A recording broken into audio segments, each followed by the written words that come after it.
welcome back to New Dexter. Who dis? Who dis? We got episode 4, Fender Bender. Yeah, Dexter, Original Sin. Yep. Fender Bender. Fender Bender. So it's gonna be some sort of accident. Yeah, I'm excited to get into it. I don't know. I didn't read the synopsis yet. I just assumed there's an accident. Yeah, we're gonna see how Dexter progresses with his probably next kill. You know. Yeah. Or how they're gonna figure out what the heck happens to this kid. Does this kid die? I like this overarching, like, we don't really have a lot of info on this. We know finger's been taken. Dexter got it right when he figured out, what kind of tool was used to remove the finger. But yeah, I don't know if actually, he's gonna be the one. That's a really good point, though. Something that's worth noting is we're talking about episode 4 as we're about to get into it, and you just pointed out that there's been this overarching kidnapping of a small child who's been mutilated and sent out, and we've barely even touched on that. We're like so invested in the little Dexter mannerisms and developments that we've totally lost sight of the big bad. Like, we're all on board about this Tommy Ferreira, all this stuff. The ones at a time that he's doing each one, we're all about it. And then there's like a kid who's kidnapped, and we go, I guess we'll get back to that later. Yeah. Like, I'm not even... Well, because that's kind of how they always did it with the first Dexter series. I mean, really, you always had every season with a big bad who's this monster, right? But then you've got to have those smaller stories tying everything together to lead up to how this big monster gets figured out and taken. Exactly, but it wasn't until you were talking about that kid that I realized what you were talking about.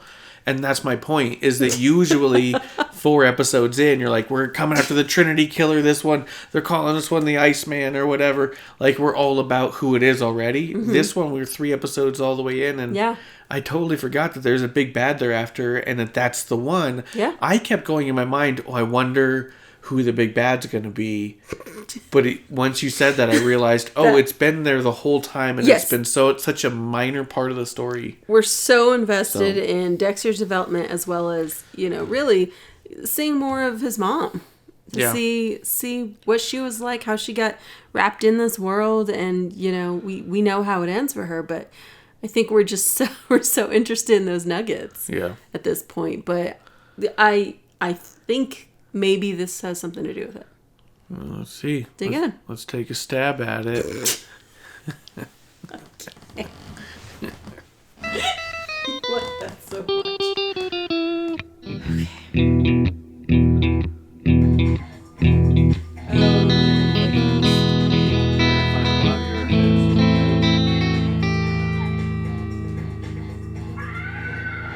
Oh, shit. Oh, no, it's a kid. Oh, that's bad. Do you want to get some more? Be careful.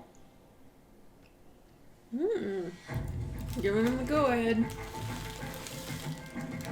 I'm a little surprised at how much he's, outlashing. I really thought that the overarching kid was going to be the thing that turned Harry into okay with it. Harry just seems to be kind of on board already. I think if he doesn't kind of go along with Dexter, he risks Dexter not telling him anything. Yeah, potentially. But at the same time, like you even kind of snickered at Dexter's, like, I'm afraid what I'll do if I don't, I won't be able to control it. But he's not in control now. He's every single urge he's acting on. I think that over 200 murders could be anyone's best grandpa.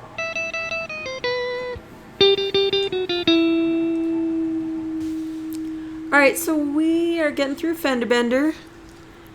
It's an interesting one. We're really seeing Dexter become this forensic expert, right? Where his theories have some sort of facts behind it, evidence. Because at first LaGuardia's saying, hey, but why are you just guessing? What are you talking about? So he's really trying to figure out how he can express himself through the forensics and not just a feeling, because he goes so much off of his own feelings, right, towards murder and death. Yeah, but she was on the ball. That's kind of what it's been. I think been the biggest issue with this one is we feel like we're getting really far away from even what little we know about actual sciences. Like, she asked what happened here, and he kept saying, like, he wanted to look him in the eyes face to face and feel it and enjoy every minute and soak in it and all. And you're just like, what the fuck are you talking about? That has nothing to do with what you're hired to do, right? As a forensic pathologist, he's there to describe the scene, not emotion. He's not here for motive. Right, but then you're also he's also just being taken as, okay, well, he's a newbie, he's 20, he's an intern, right? He's still trying to figure it out. So he is kind of just he's not being taken as seriously, but he wants to be. So it's interesting to see him finally get there towards the end where he does have some sort of, he has like the melons and he's trying to show exactly how it happened and not necessarily just like the feelings. But then that was also the problem, is that very experiment was junk science. Like, he drops the first melon and then he goes, and here's a bottle of ketchup where I'm going to create fake blood splatter that didn't actually happen and describe it in a different way. Like, he tried to show two different scenes, but actually showed how he had to tamper with the scene to prove his point. Like, it was really weird to be like, it was a terrible example. You know what I mean? Like, so even that one where they're trying to figure out a reason to make it look like it made sense, and it looked like a makeshift room. I just don't understand that bit. It just did not fit for me. What did fit for me was just his brother Brian. They're doing flashback. His brother Brian is ripping off these lizard tails, and at the end of that scene, they're burying the lizard tails with one dead lizard. And, Harry's saying, like, death is a part of life. Here with all these dead lizards. And, Marsh and I are looking at each other like, lizards don't die just from getting their tails ripped off, right? Like, yeah. So it was kind of a weird little thing that other folks from the Southwest, people who live through the desert, know that that's not normally a thing. Yeah, it wasn't a shitty thing for the kid to do. Right. It was awful and absolutely a sign that something's wrong with the kid who's doing it. But, all the lizards he pulled the tails off of should be fine. Yeah. They'll even grow back and all that. So, like, It's just weird. Yeah, so it's kind of a weird little, like, I feel like they're doing some things without, like, maybe all the research. Yeah, this one feels a little bit like, what the fuck are we showing here? Like, yeah, everything... Dexter's provided no good information in this episode as an employee, in character. Like, not as, out of kayfabe, all that stuff. As a character, Dexter has done the least amount on this case than he has on any other ones that he's even tried to help at. This one, he's provided literally nothing except for his personal belief that the killer enjoyed killing. He's also just trying to he's trying to make these theories fit, right? He's trying to find any little shred of supporting evidence, like possible supporting evidence, right? Because he's proposing this other case to Harry, saying, "Hey, can I go after this person? This one's never been caught. This is a cold case." Yeah. And Harry's saying, "Hey, this dude is a professional killer. He's too advanced for you. You're not at this level." And really, I think Harry's just trying to buy time. Like, he's really trying to dissuade Dexter from continuing. And Dexter's not really giving much credence to his pause. And so it seems like Harry's just going along with it because he can't say anything else, apparently. It seems weird. Harry doesn't seem to be giving him any direction whatsoever. Dexter's saying, "Oh, I want to do this, that, and the other thing." And anything Harry says... Dexter says, come on, I want to. And then Harry just goes, okay. Like, he's not guiding him or directing him or even saying, that guy's way too advanced. If you're going to go in, you need to do this. I, honest to God, thought that was the moment that we were going to find out that's how Dexter discovers he needs to use that shot. I was all like, oh, he's going to say, look, this guy's too advanced. If you can get the jump on him, I happen to know this because of this thing I did in one of my old cases. You know what I mean? But they didn't even do that. So, like, it's so weird. Yeah, and I thought once he learns that once Harry learns that Dexter's breaking into people's homes and just trying to find evidence, I kind of thought he would start hinting at, like, hey, are your prints all over the home? Like, have you thought of gloves, son? Like, little things like that, because I'm still seeing this as, like, okay, he's just very lucky that he's not caught in any home that he's breaking into. Yeah. Well, there's also always the defense of, because he's the first on the scene as a forensic photographer, then, of course, his fingerprints may be on scene and could be explained away, right? Like, or even his hair could be found on scene and could be explained away. But even then, that's not something he should be relying on so heavily, like you're saying. He's just absolutely willy-nilly touching everything. Yeah, I mean... And you think you'd still want to minimize that. And this guy is, doing boat tours. He's not behind bars yet. So it's like, he's not really a suspect. Yeah. According to the cops. I mean... Nope. Yeah. So we're trying to see how this one's fitting. It's feeling a little odd, this one. I also think that Deb is just coming at Harry just real hard. Like, more aggressive than a usual, like, teen angst character. Like, I thought, the first couple episodes, she has a lot of angst. It makes sense. But this one, I thought she would kind of tone it down just a hair, because, we know that she does love her dad. So, like, I kind of felt like at a certain point, she would have a certain level of respect for him. But she doesn't ever seem to let up.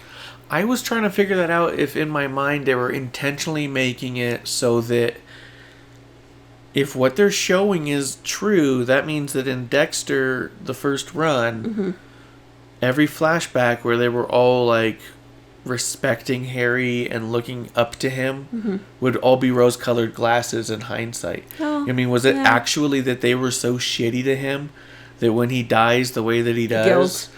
Out of guilt, they then, in their mind's eye, reverse it to, we always adored him and treated him like a god. You know what I mean? But I don't know if that's being intentional or not. That might not be what's meant to happen. Yeah. But right now, the kids are being assholes to him. Yeah, I mean, that reminds me of, family members when they're like, oh, remember when we did this? I'm like, that was an awful time. Yeah. I don't know what you're thinking of. Yeah. Maybe. That it might be. It's just kind of how this episode's coming off is just a little it's a little surprising, like in weird ways, I think. But yeah, we'll see. Yeah. Oh my god. Way out in the open. This is not going to plan at all. Oh my god. For fuck's just sake. right down the street. Christ.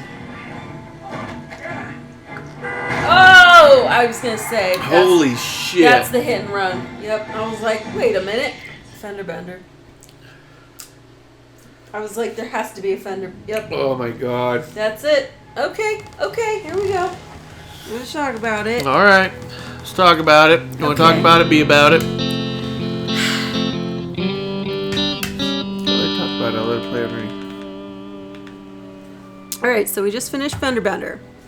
So, I do love, because in my mind I was like, man, where the hell's the Fender Bender coming in? I was like, and then once Mad Dog escapes, I'm thinking, oh, please let this be the hit and run we're talking about. And it was.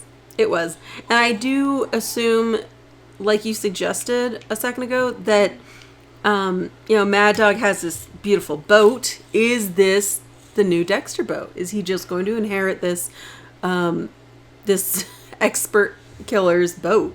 That would be nice, I think. Yeah. That'd be pretty cool. I'd like that. Yeah. That's what I was thinking when I saw, well, once he said, like, oh, I always dreamed of having a boat like this. That's when it hit me, because I remember thinking that the way that the back of the boat was, looks kind of familiar. Yeah. It's similar to it. And I was like, oh, maybe he got the inspiration from this. No, now I think he's going to be stealing that boat. That's just his new boat. That's going to be the slice of life. Yep. And I mean, the nice thing about this one is he doesn't really have to get rid of any evidence, right? Because he was just this crazy guy running in the street. Someone else just got rid of him. So. Yep. Yeah. He doesn't have to go back to Alligator Alley for this one.